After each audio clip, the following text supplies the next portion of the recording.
So I just want to talk about overseeding patches. Patches where you may have done a renovation and not all of it's come through. And this can happen for a number of reasons. Heavy rain, strong winds, birds, etc. can move or remove some of the seeds. So what we've done, we've just come to this one we renovated about a month ago. And it was really mossy and really bare. And the new seeds are all coming through absolutely fine. What I've done, I've mowed it really short and I've just scattered some seeds. As you can see, it's just around the edges where it's a bit more shaded. I dare say it might even still come through, but customers got in touch and said, can you just come and have a look? So put a few more seeds down.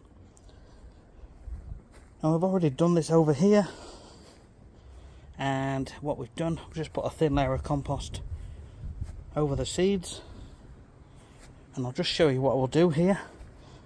So I've got some Horrell seeds there, which is HM2 Premium Front Lawn.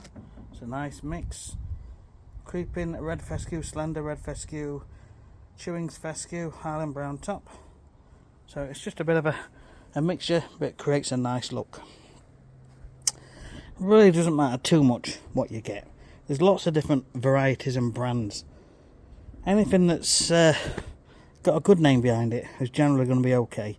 Obviously you want to specifically choose a shaded lawn mix for shaded areas to give you the best sort of opportunity.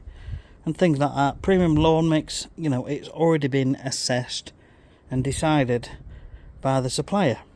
So let them do the hard work. You just go and pick something which suits your needs. So, how we're going to do it? It's simple. Bit of compost. Got some multi-purpose compost here, but this is from a company that I'll link to in the description. And basically, you just rub it between your hands like so. Got a nice thin layer there, and it's quite bare, so we don't want to be raking or brushing about too much. But you see here where it's smothered the grass. Okay, if we go like that, you can see the grass is poked through. So we're not smothering the existing grass, but we are covering the seeds in between. Now here where it's bare, just firm it down. So here, it's bare, and up into this corner.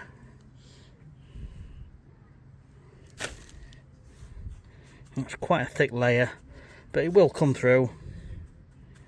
And we're just firming it down. Okay. Now we have more to do along this edge, but I'll show you another section here. Now here we've got the existing grasses, and we've got some new grasses coming up in between, the smaller, thinner ones. It's just a similar thing really.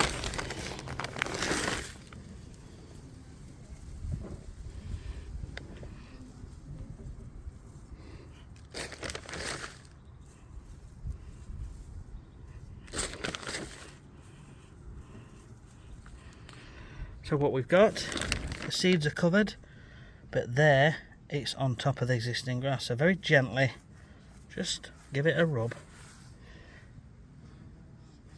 and it knocks it off. So it's now down. Instead of being there on top, we go like that, and it falls down in between.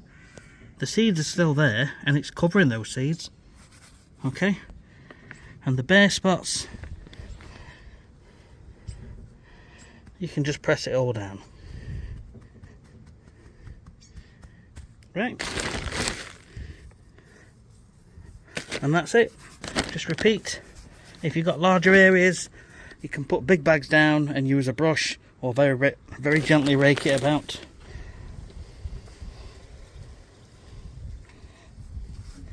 But you can do with this any patches. Now, if you've got a patch that's been there a long time, you should really kind of rough the soil up first with a rake, with some metal sort of springy tines on, like a springbok or spring tine rake. because you want to just loosen up that first bit of soil. I'm not bothering here because this has only been renovated recently, so the soil is already fairly loose. And that's it. Any multi-purpose compost will be fine, but you don't want anything that's full of twigs. So I will list on my website, well, I've already got on my website a list of ones that I have personally used, and some I've used for years, and there's one on there which I use exclusively now for most occasions, but you can actually use topsoil as well if you want. Right, thanks for watching. I'm going to crack on with this, and we'll see you on the next one. Have a great day.